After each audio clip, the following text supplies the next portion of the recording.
Hi friends, আজকের আমি চলে এসেছি আবার আমার সেকেন্ড ভিডিও নিয়ে। আজকের আমি তোমাদের সঙ্গে কিছু ডিসকাস করব যে কী করে ফ্লুয়েন্টলি আমরা ইংলিশ বলতে পারি, বা বলার মধ্যে আমাদের অসুবিধেগুলো কোথায়, বাধাগুলো কোথায় হয়, এবং সেগুলো আমরা কিভাবে কাটিয়ে উঠতে পারি। আজকে ভিডিওটা মূলত এই বিষয়টা নিয়েই, যে কী করে আমাদের ইংরাজি বলার ক্ষেত্রে আমাদের বাধাটা কোথায় হয় এবং সেই বাধাটা আমরা কাটাবো কী করে, এই ব্যাপারটা নিয়ে আজকের বলবো। তো তার আগে যেটা ব্যাপারটা নিয়ে আমি বলতে চাই, যে যে ব্যাপারটা হচ্ছে যে আমরা কোনো ভাষা কিভাবে শিখি, আমরা শেখার মধ্যে আমাদের কোন জায়গাটায় বেশি এফোর্ট দেওয়া উচিত। আচ্ছা, আমরা যেভাবে ইংরাজি বলতে চাই, যারা আমরা বাংলা মাধ্যমে পড়াশোনা করেছি বা যারা আমরা বাংলা মাধ্যমে পড়ছি, তো তাদের ক্ষেত্রে ইংরাজি বলার ক্ষেত্রে একটা কনফিডেন্সের অভাব আমরা লক্ষ্য করি। তারা ভাবে যে ভুল বলে ফেলবো না তো, বা যাকে বলবো সে আমাকে নিয়ে হাসবে না তো ভুল বললে। এবং তার পিছনে কারণ আছে। কনফিডেন্সের অভাব যেটা হয় সেটা কারণ, মূল কারণ যেটা হচ্ছে সেটা হচ্ছে অনভ্যাস, প্র্যাকটিসের অভাব। এবারে সেটা বলা যেতে পারে যে প্র্যাকটিসের অভাব। কোথায় করবো প্র্যাকটিসটা, কার সঙ্গে করবো? মার সঙ্গে বলবো, মা তো চেঁচামেচি করবে। বাড়ির কাজের লোকের সঙ্গে বলবো, সে তো বুঝবেই না কিছু। সবজিওয়ালার সঙ্গে বলবো, সেও তো কিছু বুঝবে না। প্র্যাকটিসটা করবো কোথায়? আচ্ছা, প্র্যাকটিস করার আগে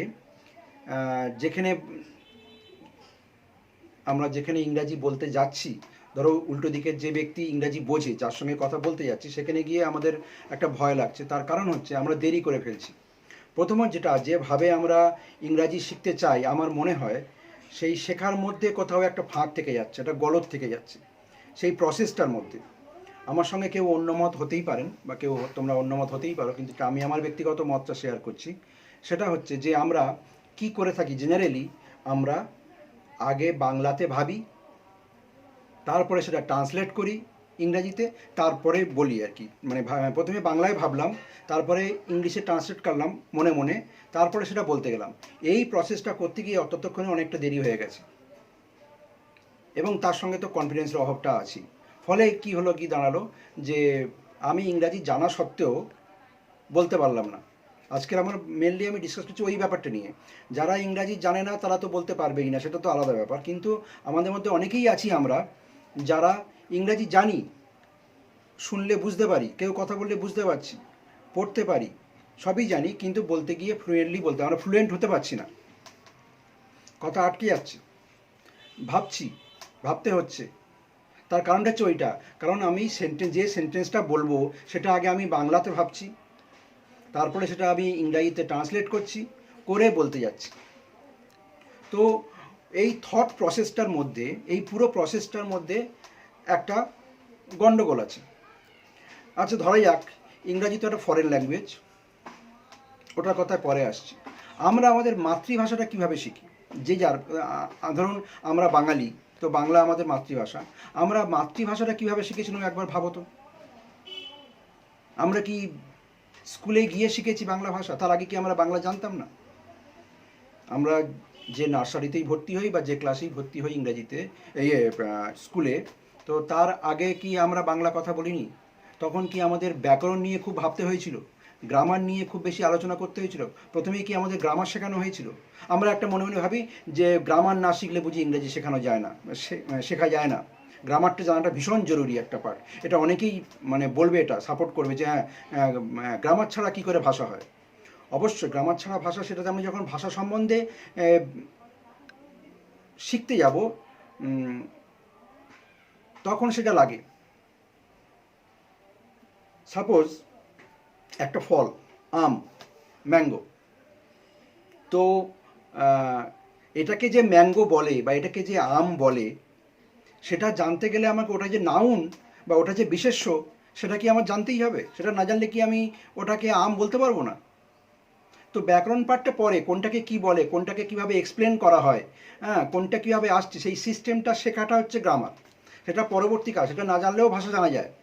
আমরা বাংলা কি প্রথমে ব্যাকরণ দিয়ে শুরু করেছিলাম? কোনটা বিশেষ্য, কোনটা সর্বনাম, কোনটা ক্রিয়া, এইভাবে কি বাংলা শিখেছিলাম আমরা? আমরা যখন প্রথম কি কথা বলা শিখি, আমরা যখন জন্মানোর পর মা, বাবা, ধরো মা বলছে বস, তো মানে আমি তখন বুঝতে পারলাম বস মানে হচ্ছে বসা, ওঠ মানে উঠে দাঁড়াতে বলছে মা আমাকে, ওঠা, এদিকে আয়, তো আয় আয় মানে আসতে বলছে। তো এইভাবে তো একটা বাচ্চা কীভাবে শেখে? নকল করে। আমরা বাচ্চারা হচ্ছে এদের ইমিটেটিং পাওয়ার বা নকল করার ক্ষমতাটা প্রচুর, অবজার্ভিং পাওয়ারটা প্রচুর। আমরা ছোটোবেলা দেখলে একটা বাচ্চা খুব অবজার্ভ করে, বড়দের নকল করে। তো আমরা নকল করতে করতে শিখেছি, দেখলাম মা বাবাকে কি বলছে, বা অন্য লোক মানে আমার আত্মীয় স্বজন ক্লোজ রিলেটিভ থাকে একে অন্যের সঙ্গে কীভাবে কথা বলছে, বা বাচ্চারা সেগুলো খুব ফলো করে। মারবো মানে বুঝতে পারছি যে মারতে চাইছে, মারাটা কী জিনিস সেটা বুঝতে পারছি। ধরুন কুকুর, ওটা দেখি মা বলছে ওই দেখ কুকুর, তো কুকুর বলতে কোন প্রাণীকে বোঝায় তখনই বুঝে গেল, আমার মনের মধ্যে একটা ছবি আঁকা হয়ে গেল যে এই ধরনের প্রাণীটাকে কুকুর বলা হয়। তো রাস্তায় যত কুকুরই দেখবো ওটাকেই আমরা কুকুর বলবো, নিশ্চয়ই ওটাকে বিড়াল বলবো না। তো এইভাবে আমরা একটু একটু করে, তখন আমরা যখন ছোটোবেলায় বাংলা ভাষায় কথা বলতাম, যখন মা বাবা কথা বলা শিখি, আমরা যখন প্রথম কথা বলা শিখি, আমরা কি ভুল কথা বলিনি? আমরা কি সঠিক উচ্চারণ করতাম? অনেক সময় যারা বাচ্চারা আদো আদো ভাষায় কথা বলে, তো তখন দেখবেন তারা ভুল উচ্চারণ করে, পুরো বাবা বলতে পারছে না। তাহলে কি বাবা বুঝতে পারছে না যে সে আমাকে বাবা বলছে? তখন কি তাকে নিয়ে আমরা হাসতাম? হয়তো হেসেছি, কিন্তু সেটা স্নেহের ছলে, তাকে ক্রিটিসাইজ করার জন্য নয়। তো এই ব্যাপারটা আমাদেরকে কাটিয়ে উঠতে হবে। কোনো ভাষা শিখতে, আমার প্রথম বক্তব্য হচ্ছে যে কোনো ভাষা শিখতে গেলে তার ব্যাকরণ জানাটা জরুরি নয়, ব্যাকরণ আসে পরে। আপনি ভাবুন, বাংলা ভাষায় আপনি বাংলা ব্যাকরণ শিখেছেন কোন ক্লাসে গিয়ে? নিশ্চয়ই ভর্তি হয়েই, নার্সারিতে ভর্তি হয়েই আপনি ব্যাকরণ শেখেননি, নিশ্চয়ই আপনি বিদ্যালয়ে গিয়ে বাংলা শেখেননি। বাংলা শেখাটা বাড়িতেই হয়ে গেছিল, তারপরে আপনি স্কুলে ভর্তি হয়েছেন। ব্যাকরণ এসছে তারও পরে, ধরুন ক্লাস 3, 4 বা এরকম সময় গিয়ে আপনি শিখেছেন কোনটাকে বিশেষ্য বলে, কোনটাকে সর্বনাম বলে, কোনটাকে অব্যয় বলে, কোনটাকে পদ বলে, কোনটাকে বাক্য বলে। এগুলো অনেক পরে শিখেছেন। কাকে কি বলে সেটা আমরা পরে শিখব, কিন্তু তার জন্য কিন্তু বাংলা ভাষা শেখাটা আমাদের আটকায়নি।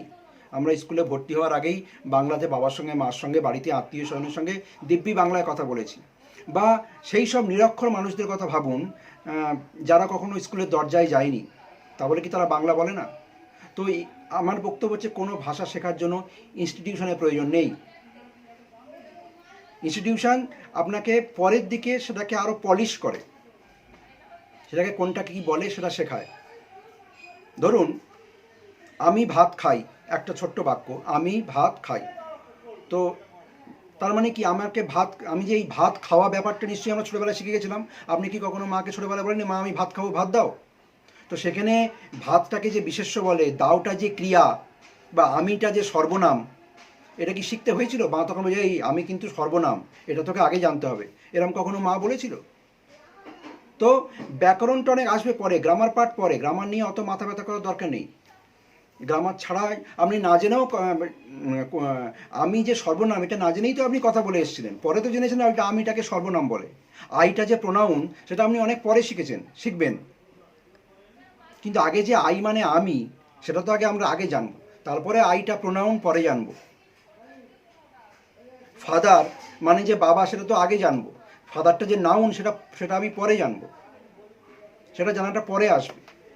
সুতরাং তাহলে যেটা আমি আগে বললাম যে আগে আমাদের ইংরাজিতে ভাবতে হবে, ভাববই আগে ইংরাজিতে। এটার জন্য মনে মনে ভাবা প্র্যাকটিস করুন। আরেকটা জিনিস, একটা কমিউনিটি তৈরি করুন বা করো, একটা কমিউনিটি বা একটা গ্রুপ বানাও, ফ্রেন্ড সার্কেল বানাও। এমন একটা কোনো প্ল্যাটফর্ম তৈরি করো যার সঙ্গে তুমি ইংরাজিতে সারাদিনে অন্তত 1 ঘন্টা ইংরাজিতে কথা বলতে পারো। ভুল বলবে, তুমি নিজেই কথা শুনে হয়তো হাসবে যে বাবা আমি কি বললাম, হোক। এটাকে বলা হয় ডিরেক্ট মেথড। অ্যাকচুয়ালি এটা অনেক বেশি মোর এফেক্টিভ, এটা এই ডিরেক্ট মেথডে শেখা। ধরো যদি কোনো বাচ্চাকে ইংরাজি ভাষাভাষী লোকের মধ্যে ফেলে দেওয়া যায় জন্মানোর পরেই, সে কিন্তু অটোমেটিক শিখে যাবে, যেভাবে আমরা বাংলা ভাষা শিখেছি। তো সেইভাবে আমরা ভাববো ইংরাজিতে, কোনটা সেন্টেন্স, কোনটা ক্লজ, কোনটা পার্টস অফ স্পিচ, টেন্স না জেনেই কোনটাকে পাস্ট টেন্স বলে, কোনটাকে প্রেজেন্ট টেন্স বলে, কোনটাকে ফিউচার টেন্স বলে, এটা না জেনেই আমরা কথা বলতে পারি। আমরা বাংলা সেইভাবেই শিখেছিলাম।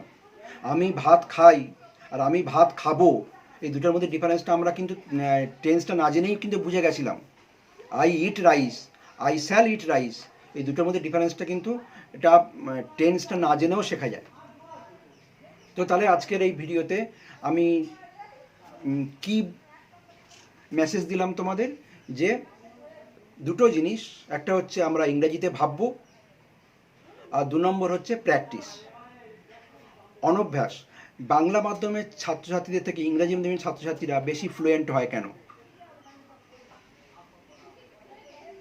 What is the difference between them, between you and them? কী তফাৎ? তফাৎটা হচ্ছে যে তারা স্কুলে যতক্ষণ থাকে তারা ইংরাজিতে কথা বলতে হয়, তাদেরকে বাধ্য করা হয়, ফোর্স করা হয় ইংরাজিতে কথা বলার জন্য। তো বলতে বলতে তাদের প্র্যাকটিসটা হয়ে গেছে। সেরকম আমরাও একটা কমিউনিটি তৈরি করবো, বা একটা ফ্রেন্ড, তোমার কোনো বেস্ট ফ্রেন্ড হতে পারে যার সঙ্গে তুমি কথা বলতে পারো, তাকে তুমি বললে যে আজকের 1 ঘন্টা আমরা ইংরাজিতে কথা বলবো। এবং সেটা কীভাবে করবে না, ওই ট্রান্সলেশন মেথডে নয়, ওটা করতে গেলে দেরি হয়ে যায়। ভাববেই ইংরাজিতে, তারপরে বলবে, দেখো খুব ভালো রেজাল্ট পাবে খুব তাড়াতাড়ি। তো আমি তোমাদের কাছ থেকে অবশ্যই কমেন্ট আশা করব যে আমার কথাটার সঙ্গে তোমরা কতটা সহমত, এটা অবশ্যই আমাকে জানাতে ভুলবে না কিন্তু। আর তার আগে অবশ্যই চ্যানেলটাকে লাইক করবে, শেয়ার করবে এবং সাবস্ক্রাইব করবে, কারণ তোমাদের এই সাবস্ক্রিপশান, তোমাদের এই লাইক শেয়ার, এটা আমাকে অনুপ্রাণিত করবে, ইন্সপিরেশান দেবে আরও শেখানোর জন্য, বা আরও তোমাদের সঙ্গে ডিসকাসটা করার জন্য, যাতে আমরা আরও বেশি করে বেনিফিটেড হতে পারি। টিল দেন অপেক্ষা করো আমার নেক্সট ভিডিওর জন্য। Thank you, best of lakh.